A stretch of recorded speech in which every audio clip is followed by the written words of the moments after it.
तेरी मेरी ऐसी जुड़ गई कहानी कि जुड़ जाता जैसे दो नदियों का पानी। मुझे आगे तेरे साथ बहना है, जाना तुम्हें तो है ये बात जानी कि ये जिंदगी कैसे बनती सुहानी। मुझे हर पल तेरे साथ रहना है, तुम कुछ अधूरे से हम भी कुछ आधे, आधा आधा हम जो दोनों मिला दे तो बन जाएगी अपनी एक जिंदगानी। ये दुनिया मिले ना मिले हमको, खुशियाँ भगा देंगी हर गम को। तुम साथ हो फिर क्या बाकी हो, मेरे लिए तुम काफी हो, मेरे लिए तुम काफी हो, मेरे लिए तुम काफी हो।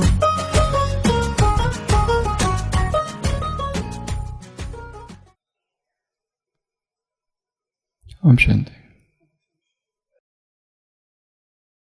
सत्य का खोजी एक युवक अपने सत्य अन्वेषण में खोजता खोजता किसी सद्गुरु के पास पहुंचा और उस सत्य के खोजी ने उस गुरु से पूछा, आत्मा क्या है, परमात्मा क्या है, योग क्या है, जीवन का सत्य क्या है, मैं आरंभ कहां से करूं? गुरु ने कहा,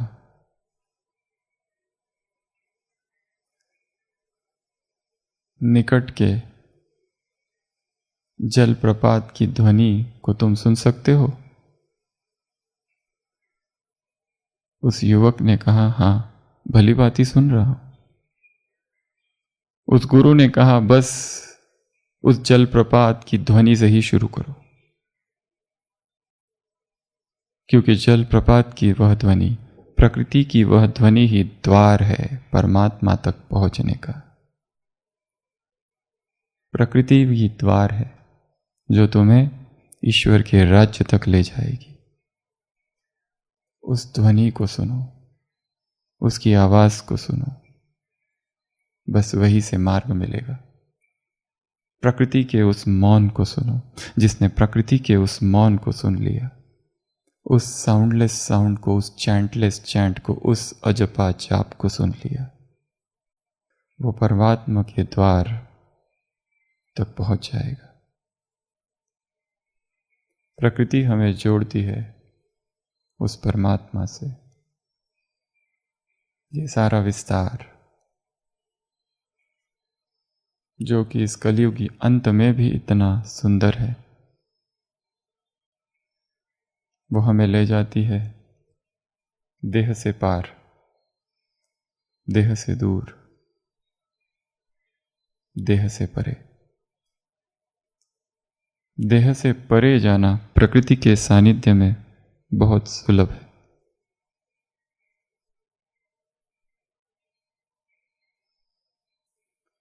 वायु को देखते हुए ब्रह्मा बाबा ने कभी कहा था, मीठे बच्चे, योगाभ्यास करने से आत्मा में शरीर भान नहीं रहता और उसमें पापों का बोझ भी उतरता है। अतः योग युक्त होने से मनुष्य स्वयं को वायु के समान हल्का अनुभव करता है। उसे थकावट महसूस नहीं होती, सुस्ती नहीं आती और शरीर की स्थूलता नहीं खींच सकती। बाहर में बेहद में खुली हवा में जाने से दिल को फरहत अर्थात खुशी महसूस होती है। अंदर बंद कमरे में ऐसे लगता है जैसे कि हम गर्भ जेल में बैठे हैं।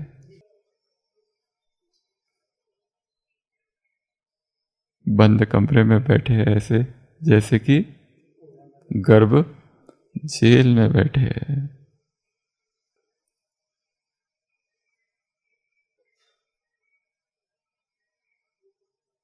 जब हम कराची में थे तो बहुत बार बाबा के साथ हम सागर के किनारे पर जाकर बैठते थे। तब बाबा मधुर और स्नेह युक्त शब्दों में कहते थे, बच्चे, सागर की लहरें देख रहे हो, देखो, क्या करो? देखो सागर की लहरें कैसे बच्चों के पांव तक आती है और फिर वापस चली जाती है। आप भी तो सागर, ज्ञान सागर के बच्चे हो। आप इस सागर से यह गुण ग्रहण करो कि अगर आपके मन में कभी माया की लहरें उठे तो आप भी उन्हें ऐसे ही वापस लौटा दो।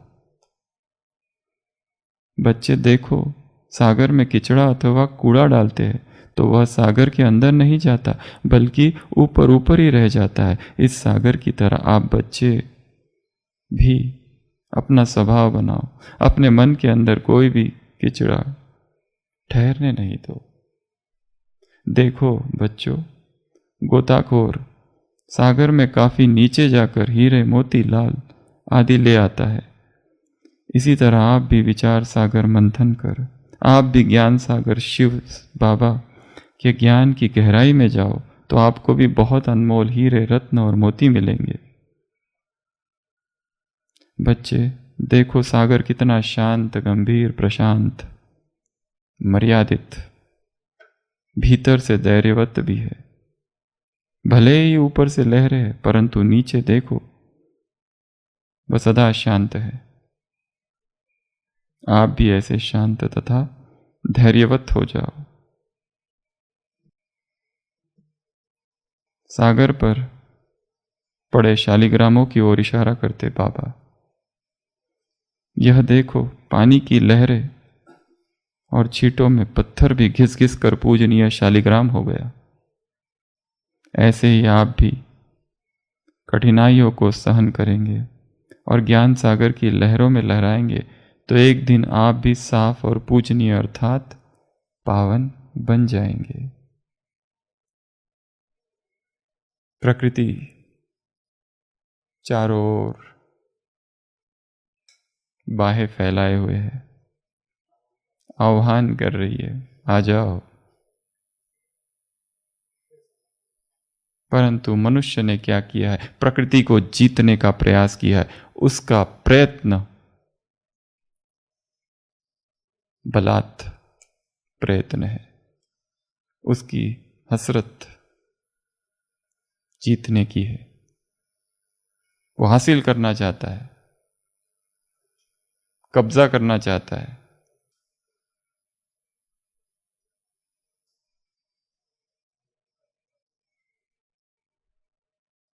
जब तक आदान प्रदान ना होगा तब तक प्रकृति और मनुष्य के बीच जो वर्तुल है वो पूरा नहीं होगा। हम कुछ दे, वो कुछ दे, ये काम होना चाहिए। पर मनुष्य ने क्या किया? धरती के साथ केवल लिया है, उसकी छाती पर घाव किए है, बस लेता रहा है उससे। वो हमें देती रही और हम उससे लेते रहे। और हमने डाला क्या? प्लास्टिक।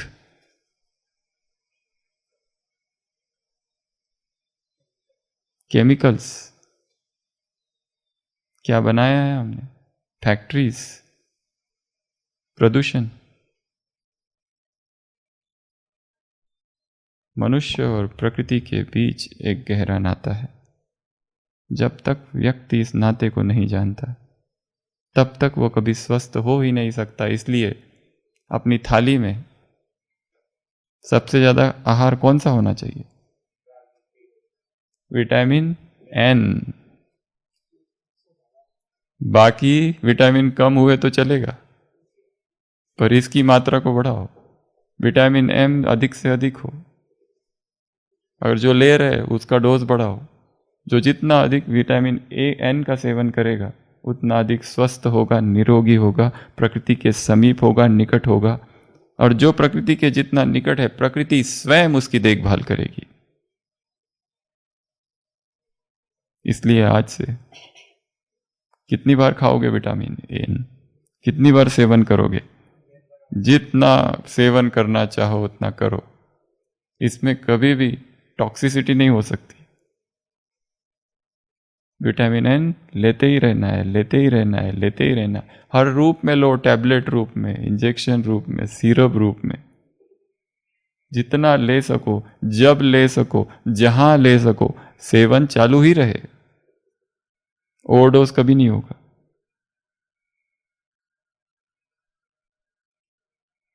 क्योंकि पाया गया है जो ये लोग कम खाते हैं विटामिन एन, वो प्राय रुग्ण होते हैं, उदास होते हैं, दुखी होते हैं। सुना ना, गर्भजेल, पीड़ा होती है गर्भजेल में। बाबा एकांत में जाके समुद्र किनारे बैठते थे कराची में। क्यों? क्या था वहां? पक्षियों की आवाजों को सुनो, बहती हुई हवा, डोलते हुए पत्ते। ये द्वार है परमात्मा का। अनादरा से दिखता हुआ वो दृश्य, टोडरॉक से दिखता हुआ नकी, रात का वो चंद्रमा का प्रतिबिंब नकी झील में, वो निस्तरंग झील, ये द्वार है परमात्मा की। शांत कर देते हैं मन को, स्थिर कर देती है चेतना, चेतना को स्थिर कर देते हैं ये सारी चीजें। और उस प्रशांत महासागर परमात्मा की झलक दिखाई पड़ती है। प्रुशिया का राजा था कभी फ्रेडरिक द ग्रेट। जर्मनी को पहले प्रुशिया कहा जाता था, आसपास का इलाका। उसने एक बार देखा ये पक्षी इतने छोटे छोटे आते हैं और अनाज खा के चले जाते हैं। इतने सारे पक्षी और इतना अनाज मेरे राज्य का खा जाते, इतने अदने और इतना अनाज खा लेते, इनकी ये जुर्रत। आदेश दिया कि जो भी पक्षियों को मारेगा उसे इनाम दिया जाएगा। सारे नगरवासी शिकारी बन गए और देखते ही देखते पूरा राज्य पक्षी विहीन हो गया। जीत हुई, प्रकृति जीत, खुशी हुई, मैं जीता, प्रकृति को पराजित कर दिया। अब एक भी पक्षी नहीं है, कोई पक्षी नहीं है दाना खाने के लिए राज्य में। पर ये क्या, अगले ही साल गेहूं की फसल नष्ट हो गई, क्योंकि वो जो कीड़े थे खेतों में, वो जो टिड्डियां जो कि पक्षी आकर खा जाते थे, उन जंतुओं ने फसलों को नष्ट कर दिया। फसल ही नहीं उगी, दुखी हुआ, दूसरे राज्य से पक्षी मंगाने पड़े।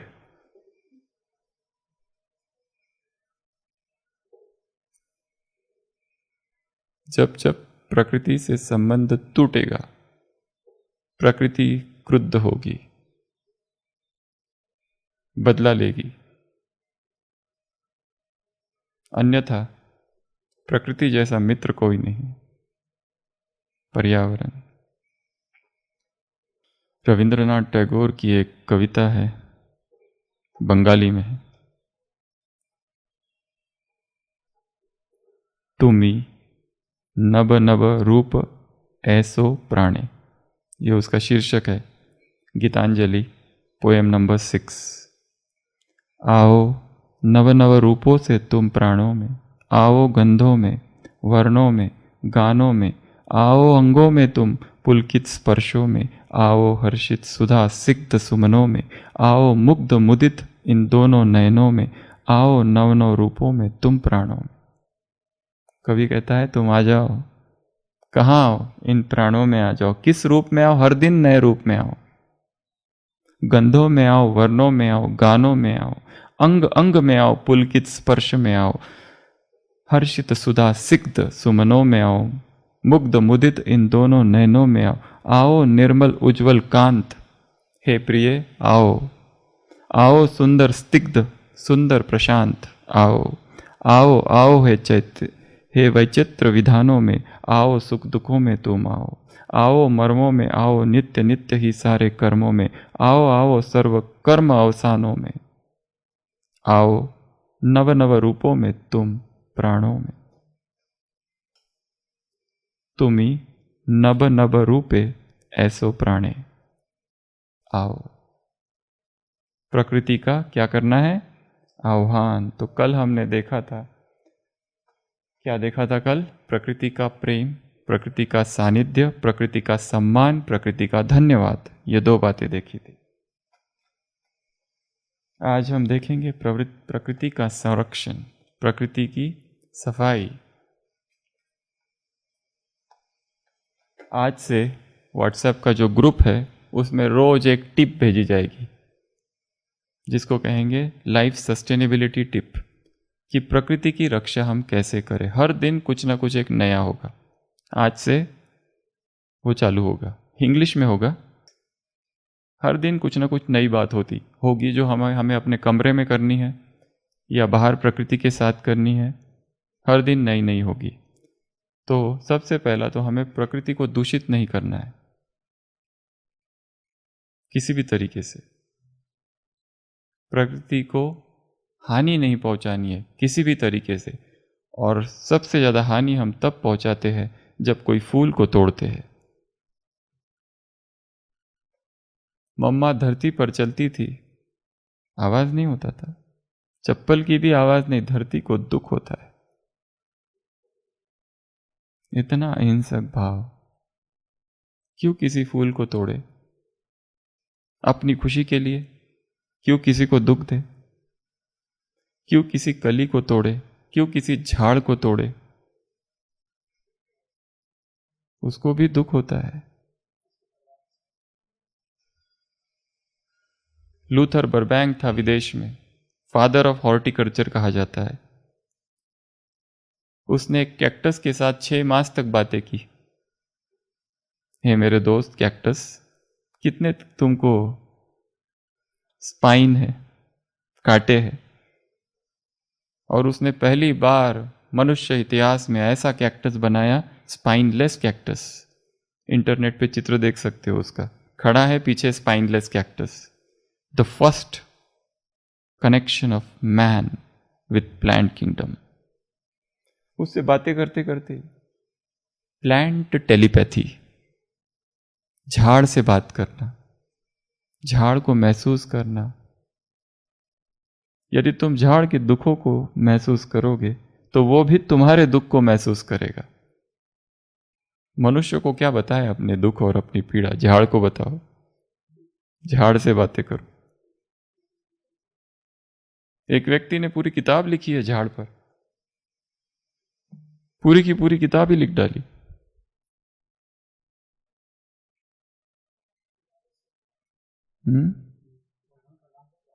In the company of trees किताब का नाम है, in the company of trees.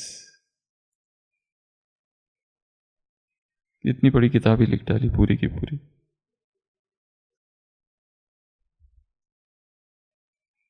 जो कनेक्शन टूटा है उसे फिर से जोड़ना है। तो सबसे पहला संकल्प, मुझे किसी को भी हानि नहीं पहुंचानी है। कुछ भी पर्यावरण में फेंक देना नहीं है। जो भी हम फेंके वो ऐसा हो बायोडिग्रेडेबल।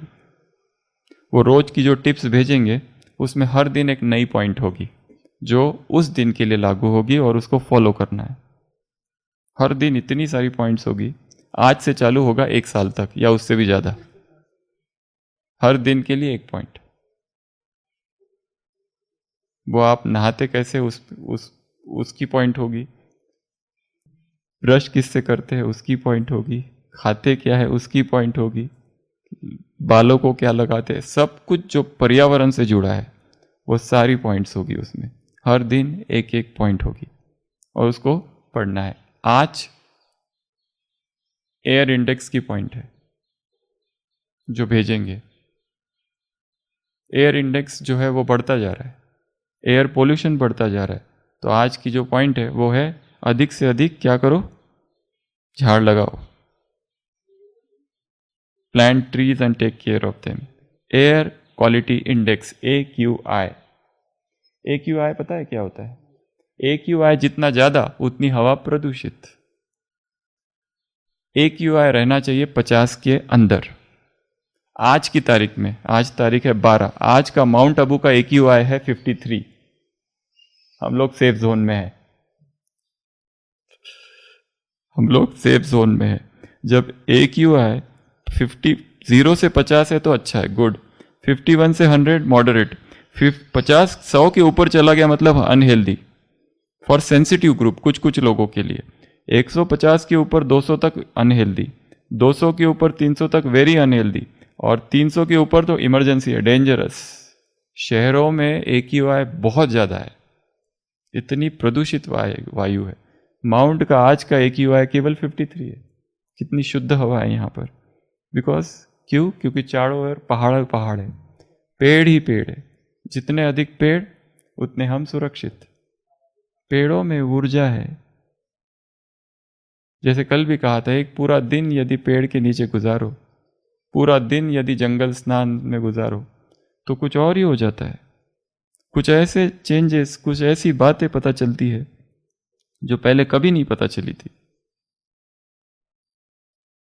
जैसे एक स्टडी की गई कि जो शहरों की लड़कियां, छोटी लड़कियां, उन पर स्टडी गई यूनिवर्सिटी ऑफ इलिनॉय ने। उन्होंने देखा उनकी जो खिड़की है, खिड़की के बाहर हरियाली है। कुछ जो हॉस्टल की कन्याएं हैं, लड़कियां हैं, और कुछ कन्याएं उनके खिड़कियों के बाहर हरियाली नहीं है। तो जिनके खिड़कियों के बाहर हरियाली थी उनमें सेल्फ डिसिप्लिन ज्यादा देखा गया, और जिनकी खिड़कियों के बाहर हरियाली थी उनमें डिसिप्लिन ज्यादा, और जिनमें नहीं थी उनमें थोड़ा कम। एक attention deficit hyper activity disorder होता है बच्चों में। 1 मिनट बच्चा एक जगह नहीं टिकता है, इधर से उधर, उधर से उधर, उधर से उधर, उधर से उधर। उसको कहो ये पढ़ो, एक लाइन पढ़ता है, अटेंशन, उसका 1 मिनट भी अटेंशन नहीं रख पाता है कहीं। उसको कहते हैं attention deficit hyper activity disorder. उसमें देखा गया ऐसे जो बच्चे हैं उनको जैसे जैसे ग्रीन एनवायरनमेंट में लाया गया, ग्रीन आउटडोर्स में लाया गया, उनका मन शांत होते गए।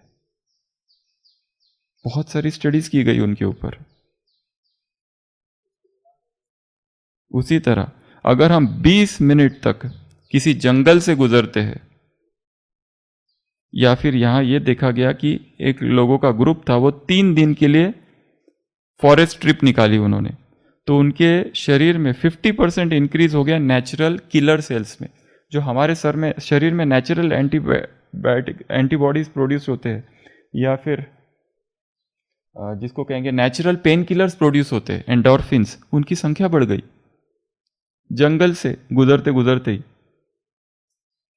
क्योंकि इतनी एनर्जी उस जंगलों में एनर्जी होती है, क्योंकि जंगल वो स्थान है जहां मनुष्य के हाथ अभी पहुंचे नहीं है, क्रूर हाथ, अनटच्ड। वहां से गुजरते गुजरते ही, परंतु एक ही ध्यान रखना है, मौन हो, प्रकृति से जुड़े हुए हो। बातें करते करते जाएंगे और बातें करते आएंगे तो हमारा ध्यान तो प्रकृति से जुड़ा ही नहीं। संपूर्ण मौन और उस आवाज को सुनना है, उस मौन में, तो उसकी ऊर्जा हमारे अंदर प्रवेश होगी, हम जुड़ जाएंगे उसके साथ, और उसको ज्ञान से जोड़ते जाना है। हर चीज को ज्ञान से जोड़ते जाना है। हर चीज देखते हुए प्रकृति की, बाबा की याद आए, ज्ञान की याद आए, ज्ञान सागर के ज्ञान की याद आए। वायु को देखो तो क्या याद आए? वायु एक जगह नहीं टिकती। योगी भी कहीं एक जगह अटैच नहीं हो जाता है। वायु इधर से उधर सुगंध ले जाती है। पक्षियों को देखो, बाबा की याद आए, ज्ञान की याद आए। टिड्डियों को देखो, कौन सी बिल्ली बाबा कहते थे? ठाटरी बिल्ली। क्या करती है वो? क्या करती है? बंदर को देखो, कितना मोह, कितना काम, कितना क्रोध, कितना लोभ, कितना अहंकार, कितना ही हर गुस्सा, हर चीज उसमें ज्यादा है। ईर्ष्या, सब कुछ उसमें ज्यादा है। सीखो उनसे कि हमें ऐसा नहीं बनना है। जीव जंतुओं से सीखो, मोर से सीखो, डेल से सीखो, कीड़े से सीखो, पतंगों से सीखो, सर्प से सीखो, सांप से भी सीखो। क्या सीखोगे? गधे से सीखो। क्या सीखोगे गधे से? खोदरे के पुट, गधे के पुत्र, बाबा की मुरलियों में आता है। क्या सीखो? इतना अच्छा सजाते हैं और वापस लोटपोट हो जाता है, लिथड़ जाता है। हर चीज से सीखो। ऊंट पक्षी से सीखो, उड़ो। कैसे उड़ू? मैं ऊंट हूं। अच्छा बैठो, कैसे बैठू? मैं पक्षी हूं। बहानेबाजी। ऊंट से सीखो। ऊंट से क्या सीखो? जहां पेशाब करता है वहीं पे पाँव फिसल जाता है उसका, काम विकार। चातरक पक्षी से सीखो, उसको केवल वो पानी चाहिए, ऐसी ज्ञान के लिए प्यास हो। पक्षी मछली से सीखो, बंदर से सीखो, हंस से सीखो, मधुमक्खी से सीखो, कछुए से सीखो, अजगर से सीखो, हाथी से सीखो। हर एक से सीखो, कुछ ना कुछ सीखो। हर एक कुछ ना कुछ सिखा रहा है। दत्तात्रेय पाठशाला इधर लिया था एक बार। ठाठरी बिल्ली जिद्दी होती है बिल्कुल। उल्लू से सीखो। क्या सीखोगे? उसे कुछ दिखाई नहीं देता, यहां तक कि सूर्य भी दिखाई नहीं देता। चमगादड़ उल्टे लटके रहते हैं। भगवान सिखा क्या रहा है, हम फिर भी उल्टे लटके हैं चमगादड़ की तरह। सीखो, सबसे सीखो। जो जो दिखाई दे रहा है, जो जो सुनाई दे रहा है, सबसे सीखो। पक्षियों को देखो तो सोचो कौन से पंख है, मुझे भी उड़ना है इस पक्षी की तरह। उड़ने की इच्छा हो। उड़ने की इच्छा के लिए अशरीरी अवस्था चाहिए, वेटलेसनेस की आवश्यकता है। जितना भारी शरीर में डालोगे उतना उड़ना मुश्किल। With weightlessness you enter deeper into meditation. पूर्ण नदी का समंदर बनना है, ना आधी नदी का।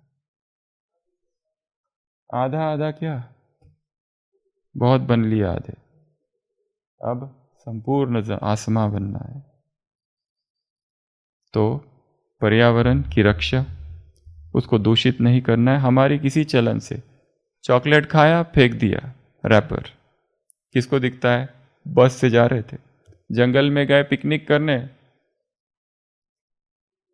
दूषित कर दिया सब कुछ और आ गए, किसी ने देखा तो नहीं।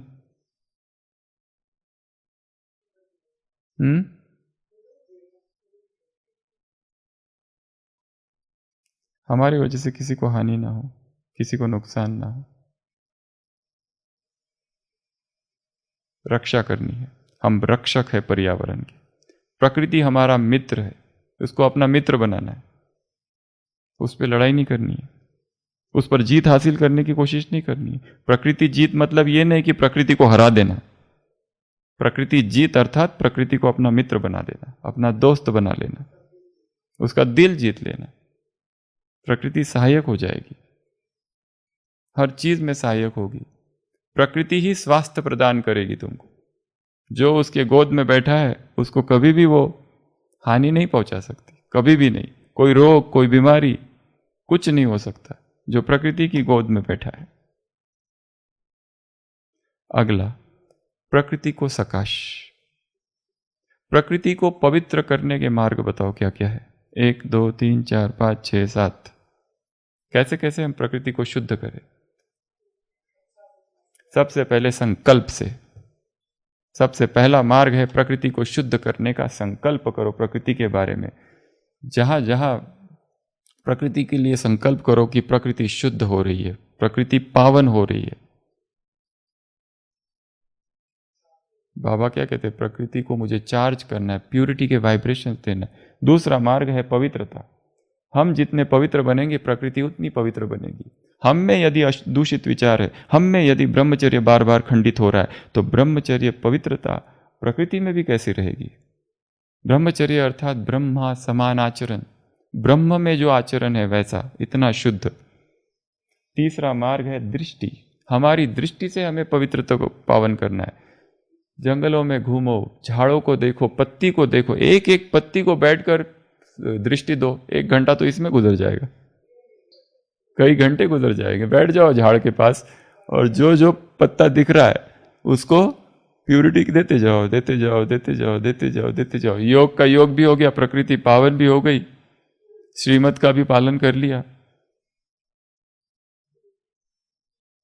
डालियों को सकाश दो तो सकाश, उसके बाद में वृत्ति से पवित्र पावन करना है, फिर शुभ भावना शुभ कामना से पवित्रता प्रकृति को पावन करना है, फिर शब्दों से पवित्रता पावन करना है।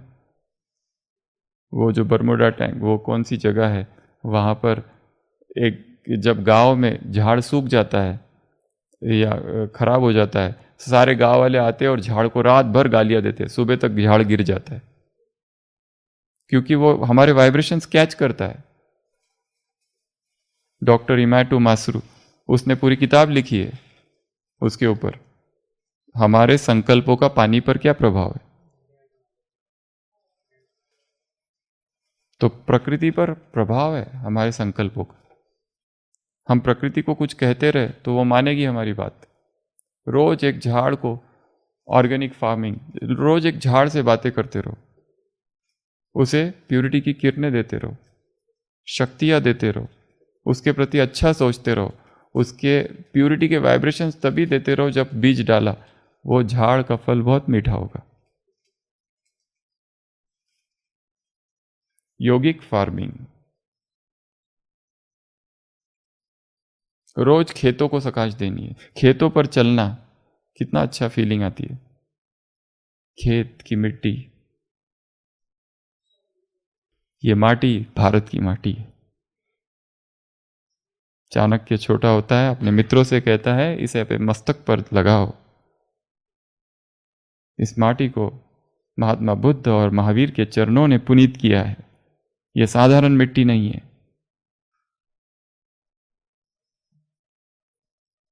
तो सकाश, पवित्रता, दृष्टि, वृत्ति, संकल्प, बोल, अपनी वाणी से पवित्रता का वरदान दो प्रकृति को। रोज बोलना है, प्रकृति से बात करनी है। अकेला होंगे ना तो अकेले में बात कर सकते हैं प्रकृति से, वास्तव में बात करना है, जोर से बात करना है। ओम की ध्वनि करो। ओम ध्वनि जो है वो प्रकृति में गूंजती है, प्रकृति को बहुत अच्छी लगती है ओम की ध्वनि। ओम का संगीत जो है ना, प्रकृति को बहुत बेहद पसंद है। इसीलिए जहां मंत्र जाप होता था, कैसा वायुमंडल चेंज हो जाता है। जहां गायत्री यज्ञ देखा है, जिन्होंने देखा होगा, वो पूरा एरिया ऐसा शुद्ध हो जाता है, बहुत अलग सी फीलिंग आने लगती है वहां पर। और ये तो अंतिम यज्ञ है, शंख बजाना। उस दिन मुरली में था, परसों की मुरली में था, ये अंतिम यज्ञ है। अब तक बहुत यज्ञ कर लिए, रामायण यज्ञ, ये यज्ञ, वो यज्ञ, ये अंतिम यज्ञ है।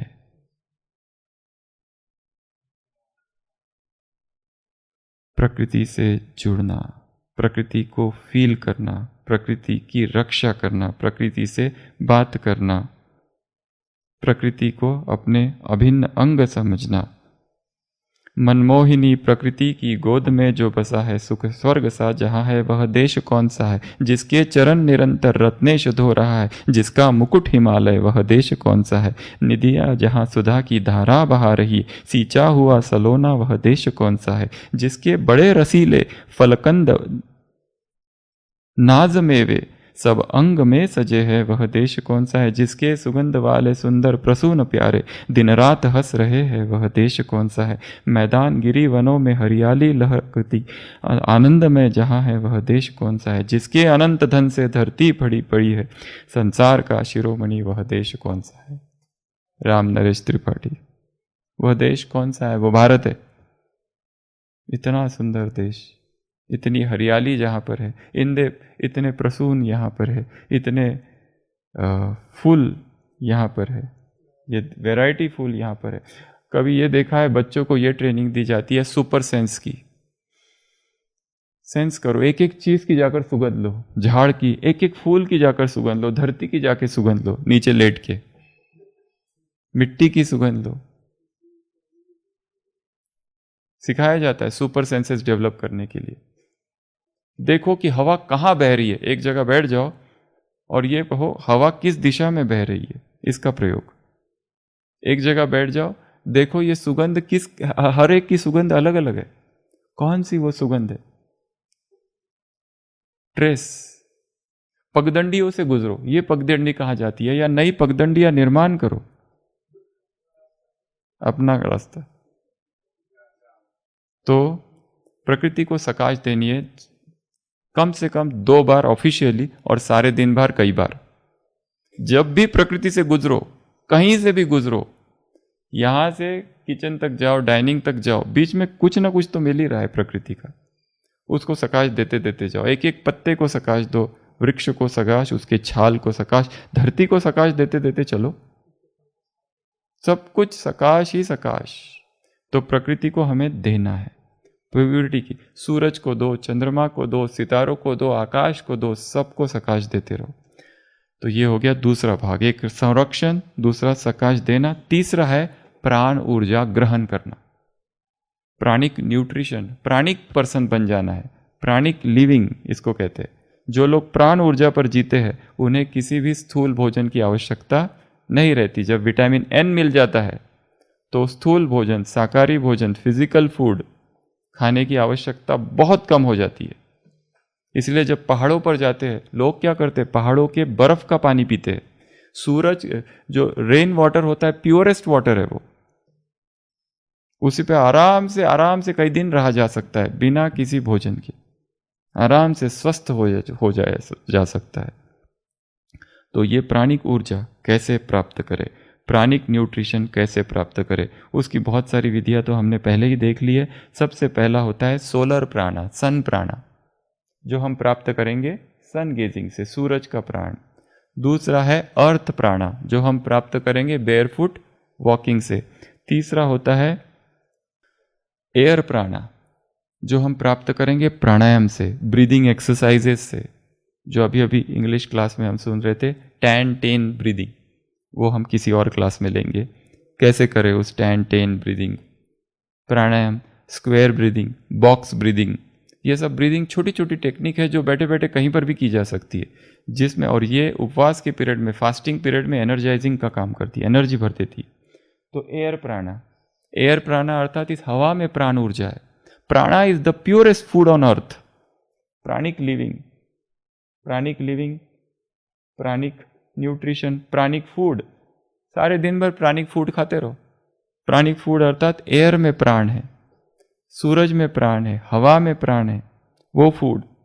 तो प्राणायाम। उसके बाद एब्जॉर्ब एनर्जी, केवल प्रकृति में बैठना और सोचो प्रकृति की सारी ऊर्जा मैं अपने अंदर एब्जॉर्ब कर रहा हूं, बस इतना काम। कहीं पर भी बैठ जाओ, कहीं पर भी, मधुबन में, ज्ञान सरोवर में, पांडव भवन में, नीचे शांतिवन में, जितने हमारे कैंपसेस है, जितना सेंटर्स है, छत है वहां पर। हम तो यहाँ मधुबन की बात कर रहे हैं जहाँ इतनी खुली हवा पे। शायद ये उन लोगों के लिए कठिन होगा जो शहरों में रहते हैं, जहाँ बिल्डिंग ही बिल्डिंग है, जहाँ सूरज तो दिखता ही नहीं कभी। पर आपको जहाँ चाहे वहाँ राह है, ढूंढना पड़ेगा। अगर कोई लोग ऐसी जगह जाते हैं जहाँ इंडस्ट्रीज ही इंडस्ट्री है, फिर जीवन का एक निर्णय करना पड़ेगा कि हमें अपनी जगह बदलनी है। अगर जॉब ही ऐसा जगह करते हैं कि जहाँ केवल इंडस्ट्रीज है, निर्णय करना पड़ेगा जीवन का कि इस जॉब को छोड़ना है। अगर प्रकृति के समीप जाना है तो कुछ ना कुछ बड़े निर्णय तो जीवन में करने पड़ेंगे।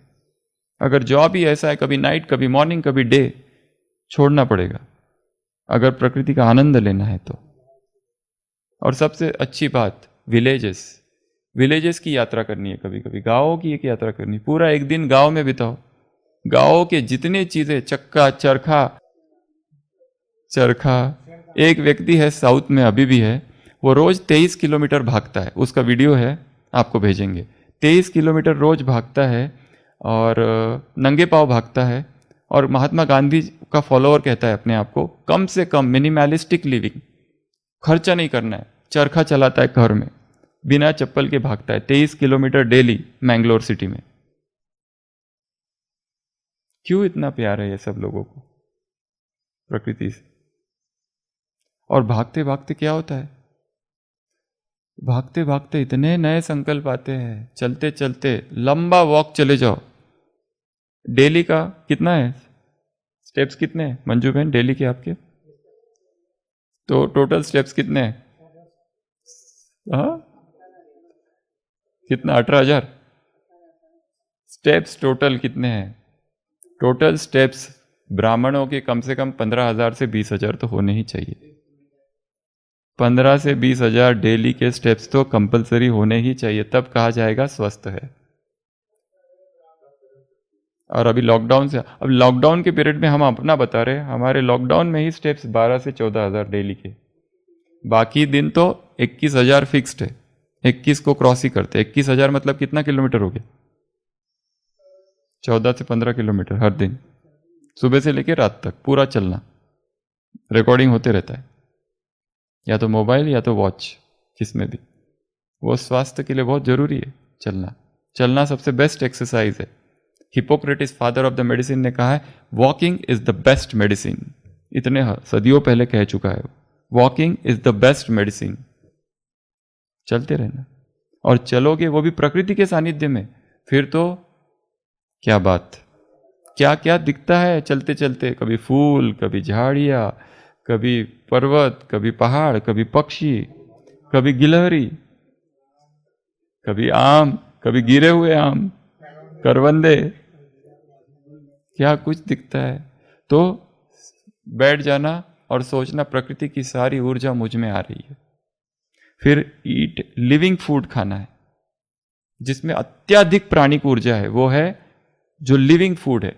जैसे ही उसको जला दिया जाता है, आग पर डाल दिया जाता है, उबाला जाता है, स्टीम दे दी जाती है, उसमें जो प्राकृतिक ऊर्जा है, उसमें जो प्राणिक एनर्जी है वो कम हो जाती है। इसके लिए लिस्ट निकालो, हाई प्राणिक डाइट, हाई प्राणिक फूड कौन कौन से है। फ्रूट्स में सबसे ज्यादा प्राणिक ऊर्जा है, और अवन में जो बनाया जाता है उसमें सबसे कम डेड फूड है वो। ड्राई फ्रूट्स में प्राणिक ऊर्जा है परंतु कम। सबसे ज्यादा प्राणिक ऊर्जा होती है सनलाइट जिसमें ट्रैप्ड हुआ है। वो सारे फल जो 24 घंटे में खराब होने लगते हैं, उनमें सबसे ज्यादा प्राणिक ऊर्जा है, बहुत हाई प्राणिक ऊर्जा। और वो प्राणिक ऊर्जा लेते समय, वो फल खाते समय कितनी आनंद का अनुभव होता है, क्योंकि हम हाई प्राणिक, जितनी प्राण ऊर्जा अपने अंदर भरेंगे, प्राणिक लिविंग हो हमारा, प्राणिक न्यूट्रिशन हो हमारा, प्राणिक लिविंग ऑन लाइट इसको कहा जाता है। ये जैसे जैसे जितना बढ़ाएंगे, आप आइसक्रीम कितना भी खाओ, पेट कभी भरता है? कभी नहीं भरता। प्राणिक फूड आप ज्यादा खा ही नहीं सकते। जितना खाना है, जितना जरूरी है, उतना ही खाएंगे। आइसक्रीम कितना भी खा लो, कभी पेट नहीं भरता। और प्राणिक फूड खाने के बाद एक पॉइंट आ जाता है कि अब मन कहता है कि नहीं, बहुत हो गया, अब नहीं खा सकता मैं, पेट भर चुका है, सिग्नल आता है स्टॉप। तो प्राणिक फूड जितना खाएंगे उतनी प्राण ऊर्जा हमारे अंदर भरेगी। इसलिए अपने आहार में कम से कम 3 बार जो भोजन कर रहे, 1 बार तो प्राणिक फूड कर दो। 2 बार का जो खा रहे हो खाओ, पर 1 बार का प्राणिक फूड कर दो। हो सके तो बाद में धीरे धीरे ये जो 2 है, 2 में से 1 को प्राणिक फूड कर दो। प्राणिक अर्थात प्राकृतिक। और मनुष्य ने जो कुछ किया है, क्या किया है उसने, क्या किया है उसने? सोचो, कृषि के लिए उसने क्या किया? वन को उसने कृषि में रूपांतरित कर दिया। जब वनों को उसने कृषि में रूपांतरित किया, तब वनों के जीव जंतुओं को उसने नष्ट कर दिया। कितनी बड़ी हिंसा कर दी कृषि निर्माण में। एक दूसरा, कृषि के लिए उसने नदी के प्राकृतिक बहाव को रोक दिया। नदी की प्राकृतिक जो दिशाएं थी उनको मोड़ दिया अपने फायदे के लिए। क्या कर दिया उसने?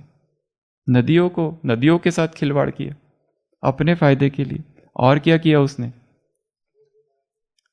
खेती की, बहुत कुछ किया, उसमें कीटनाशक डाल दिए, क्या कुछ इंसेक्टिसाइड, पेस्टिसाइड्स डाले, क्या कुछ कर दिया उसने। जो फल भी हम खा रहे, ये भी नहीं कहो कि फल बहुत अच्छे हैं, उसमें भी traces of insecticides and pesticides है। इसके लिए जो भी फल लाओ उसको पहले पानी में डुबो के रखो। कई लोग उसको नमक के पानी में रखते हैं और फिर सादे पानी से धोते, ताकि उसके वो ट्रेसेस जो है। परंतु जिसके शरीर में प्राण ऊर्जा ज्यादा है, उनको इंसेक्टिसाइड्स और पेस्टिसाइड्स से डरने की कोई जरूरत नहीं है। इंसेक्टिसाइड और पेस्टिसाइड का भय उनको है जो प्राण ऊर्जा के डाइट कम लेते हैं, उनको बहुत भय है उससे। तो प्राणिक फूड लेना है, अधिक से अधिक प्राणिक फूड। और हफ्ते में 1 दिन तो ऐसा निश्चित करके रखा है कि हम केवल प्राणिक डाइट ही लेंगे, जिसमें प्राण ऊर्जा भरपूर है। और उस दिन अमृत वेला देखो कैसा होता है, उस दिन बाबा से योग देखो कैसा होता है, उस दिन अशरीरीपन का अनुभव देखो क्या होता है, उस दिन थकावट होती है कि नहीं, नींद, थकावट सब मुक्त। फिर उसके बाद में चंद्रमा से प्राण ऊर्जा लो, गैलेक्सी से प्राण ऊर्जा, स्टार गेजिंग करो रात में, मून गेजिंग करो, माउंटेन गेजिंग करो, उसके बाद में झाड़ को हक करो, उसके बाद में विंड से एब्जॉर्ब करो, ये जो हवा बह रही है ना उससे ही प्राण ऊर्जा ले लो, फिर मेडिटेशन करो, उससे प्राण ऊर्जा। राजयोग से ऊपर कोई मेडिटेशन नहीं है संसार में। इसकी भी हम विधि देखेंगे कि राजयोग से प्राणिक ऊर्जा कैसे भरे अपने शरीर में, अगला जो चैप्टर होगा उसमें। फिर थाईची और शिगोंग से प्राण ऊर्जा भरो। फिर उसके बाद में शरीर में जो चक्र है, एनर्जी सिस्टम्स है, उसमें हमारे शरीर में जो प्राणिक ऊर्जा है इस एनर्जी चैनल्स में फ्लो करती है, ईड़ा पिंडा सुषुम्ना, और वो सारे एनर्जी चैनल से बैठ जाओ और सोचो कि प्राण ऊर्जा मेरे शरीर में फ्लो कर रही है, ऊपर से नीचे, नीचे से ऊपर। कुंडलिनी जागरण सहज हो रहा है। कुंडलिनी जागरण कोई किसी योगा और एक्सरसाइज से नहीं होता है, वो तो मन में होता है। उसके बाद में विजुअलाइज करो वो फ्लो ऑफ एनर्जी अपने बॉडी में, अपने सिस्टम में। और अगर ये सब से भी नहीं होता है तो कई बार प्राणिक हीलर्स होते हैं, जिन लोगों में प्राण ऊर्जा ज़्यादा है उनसे प्राणिक ऊर्जा हम ले सकते हैं, ट्रांसफ़र हो सकती है, उसको कहते हैं प्राणिक हीलिंग। जो जिसमें हीलर होता है एक, वो बिना टच किए पेशेंट को ठीक करता है, वो प्रॉपर टेक्निक है उसकी, 2-2 3-3 दिन के कोर्सेज होते हैं प्राणिक हीलिंग के। तो ये सारी मेथड्स है जिसमें हम प्राणिक न्यूट्रिशन लेंगे। तो आज हमने क्या क्या देखा, एक तो प्रकृति का नाश नहीं करना है, उसका संरक्षण करना है एक। दूसरा हमने देखा है प्रकृति की, उसको क्लीन रखना है। दूसरा हमने देखा कि प्रकृति को सकाश देनी है, प्रकृति को पावन बनाना है। तीसरा प्रकृति से हमें कुछ लेना है, तो सारे दिन भर लेना है, सुबह शाम उसको देना है। तो ये आदान प्रदान चलता रहे, ये एक बैलेंस चलता रहे, हम उससे ले भी रहे दे भी रहे। जैसे सन गेजिंग करते हैं, सन गेजिंग करते करते हम उससे ले रहे, और जब लास्ट पीरियड हो सन गेजिंग का, जब अब सूरज डूबने ही वाला है, तब उसको प्योरिटी की किरणें देना है। और ये सोचना है कि मेरी पवित्रता की किरणें परमात्मा से, बाबा से पवित्रता की किरणें मुझ में पवित्रता की किरणें सूरज में, और सूरज से पवित्रता की किरणें अब पूरे विश्व में जा रही है। एक एक कण कण पावन हो रहा है। तो एक तरफ हम सकाश भी दे रहे हैं, सूरज से ले भी रहे और सूरज को दे भी रहे। तो आज अभी जैसे सूरज सन गेजिंग, अभी तो सूरज 3 दिन से गायब है, सूरज बादलों ने ढक लिया है। पर जरूरी नहीं कि सूरज नहीं है तो चलेगा, धरती तो है, हवा तो है, हवा से प्राण ऊर्जा लो, बेयरफुट वॉकिंग से प्राण ऊर्जा लो, कहीं से भी, पत्थरों से प्राण ऊर्जा लो, कहीं से भी ली जा सकती है प्राणिक एनर्जी। तो लेना है बस, हमारा जीवन प्राणिक न्यूट्रिशन पर चले। वो फिजिकल न्यूट्रिशन बहुत ले लिया, फॉरेन न्यूट्रिशन बहुत ले लिया, अब प्राणिक न्यूट्रिशन लो। और जैसे जैसे प्राणिक न्यूट्रिशन लोगे पता चलेगा भूख उसकी जरूरत ही नहीं है, उसकी बहुत कम आवश्यकता है, और शरीर में एनर्जी लेवल बहुत हाई है, बहुत एक्सट्रीम लेवल ऑफ एनर्जी, थकान है ही नहीं। नींद आधा घंटा लेट लिया तो उठने के बाद ऐसा लगता है 4 घंटा हो गया। योग निद्रा का भी अभ्यास चालू है। ये सारी विधियां 21 की 21 आज की 8वीं थी। ये हमें ले चल रही है एक ऐसे जीवनचर्या की ओर जहां हमारा जीवन प्राण ऊर्जा से चलेगा। ओम शांति। हाँ वो तो है। दूसरी और एक चीज, इस पर तो एक क्लास हो सकता है पूरा। जो बीज है उनको कभी भी नष्ट नहीं करना है। बीज जो होता है ना, बीज, उसको कभी भी नष्ट नहीं करना है। परंतु इसमें बहुत बड़ी फिलॉसफी छिपी हुई है। अगर ये अभी सबको कह दूं तो सबको टेंशन हो जाएगा, सबको खाना पीना बंद हो जाएगा, कहेंगे ये तो बहुत भारी काम है। बीज जो है ना, गेहूं क्या है? बीज। अनाज क्या है? सारे बीज है। बीज को नष्ट करना अर्थात to kill a seed is to kill a generation. एक पूरी वंश को नष्ट करना है, एक पूरे वंश को। इसके लिए अगर आप वाटरमेलन खाते हो, उसका जूस बनाते हो, तो बीज पहले निकाल दो। बीज को नहीं खाना है, बीज को निकालते जाओ। और एक चीज, लास्ट बात, चाहे हम कितना भी पवित्र भोजन खाएं फिर भी वो दूषित तो है ही। क्यों? जिस खेत में जिस किसान ने उसको पकाया उसी रात उसने वहां पर दारू पी होगी। एक सन्यासी आता है, एकदम परम तपस्वी सन्यासी, एक किसान उसके लिए भोजन लेके आता है, महाराज आपके लिए। साधु कहता है मैं नहीं खाऊंगा, जाओ यहां से। युवा सन्यासी है, तपस्वी, वो कहता है क्या गलती हो गई, ये तो हमने आपको भोग लगाने के लिए लाया, बहुत पवित्र है। वो कहता है नहीं, तुम्हारे खेत की जो बैल है उसने कल रात बाजू वाले किसान के खेत को नष्ट किया था, मैं नहीं खा सकता, पवित्र है। मैं नहीं खाऊंगा। इतनी प्यूरिटी का ध्यान, इतना भोजन के परहेज। इसीलिए एक ही मेथड है जो भोजन को पवित्र कर सकती है, ओनली वन मेथड। क्योंकि हमें क्या पता, कितना भी फल ही खा रहे हैं हम, परंतु उस फल में भी अपवित्रता है कि वो किसान, क्योंकि वहां पे वो विकार उस खेतों में, सब्जी मंडी कहां से आए। एक ही मेथड है जो अल्टीमेट मेथड है जो भोजन को पवित्र करेगी, और वो है बाबा को भोजन से पहले भोग लगाना, समर्पित कर देना, उसकी दृष्टि उस पर पड़ने दो, और कॉन्शियस ईटिंग। ये एक मात्र last and the ultimate method है प्राणिक लिविंग की। इसके ऊपर और कोई मेथड नहीं है, क्योंकि चाहे कैसा भी खाओ वो अपवित्र ही है, वो कलियुगी है। एक ही मेथड है, भगवान को अर्पित कर दो। ओम शांति।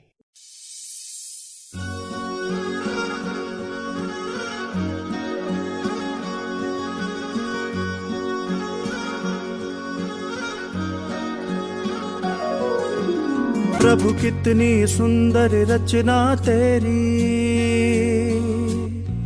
प्रभु कितनी सुंदर रचना तेरी, कहते हैं जिसे प्रकृति। कितनी सुंदर रचना तेरी, कहते हैं जिसे प्रकृति। मन भावन है नीर गगन, अगन पवन और धरती। प्रभु कितनी सुंदर रचना तेरी, कहते जिसे प्रकृति। मन भावन है नीर गगन, अगन पवन और धरती। प्रभु कितनी सुंदर रचना तेरी।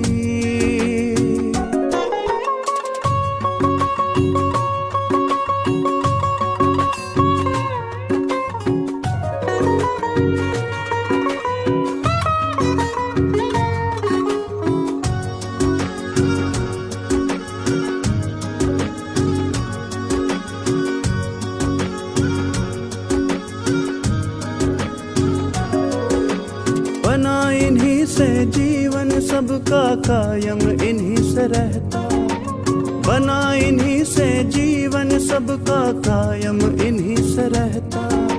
सांसें चलती हैं पवन से, नीर रगों में बहता। बना इन्हीं से जीवन सबका कायम इन्हीं से रहता। सांसें चलती हैं पवन से, नीर रगों में बहता। खूबसूरती इन सब की आंखों में सदा उतरती। खूबसूरती इन सब की आंखों में सदा उतरती। मन भावन है नीर गगन, अगन पवन और धरती। प्रभु कितनी सुंदर रचना तेरी।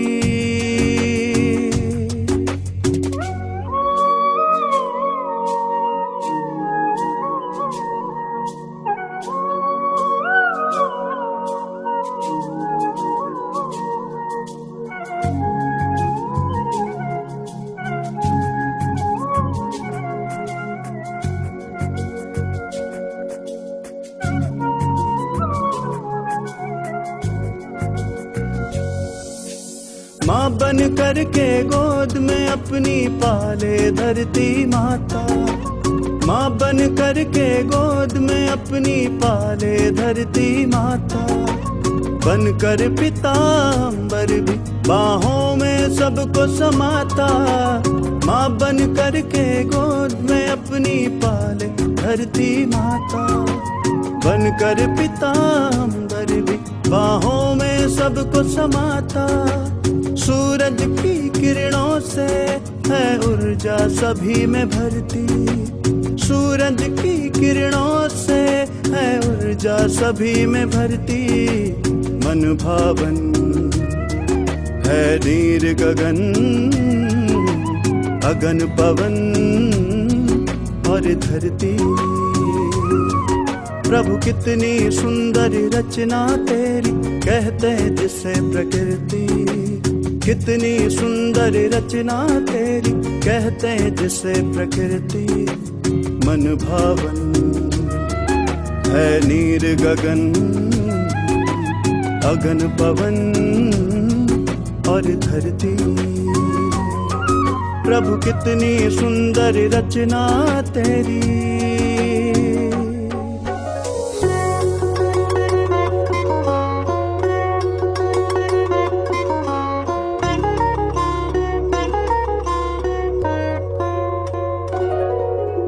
सागर की गहराई में रत्नों की अनोखी खान टिके हैं जिस पर चांद सितारे, वो है आसमान।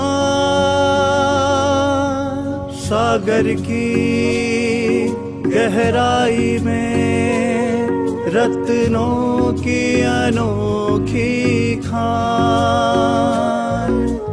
टिके है जिस पर चांद सितारे, वो है आसमान।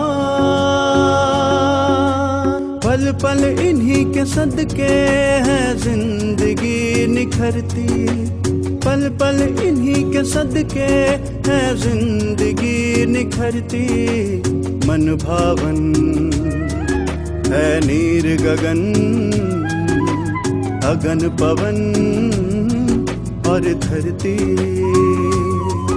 प्रभु कितनी सुंदर रचना तेरी।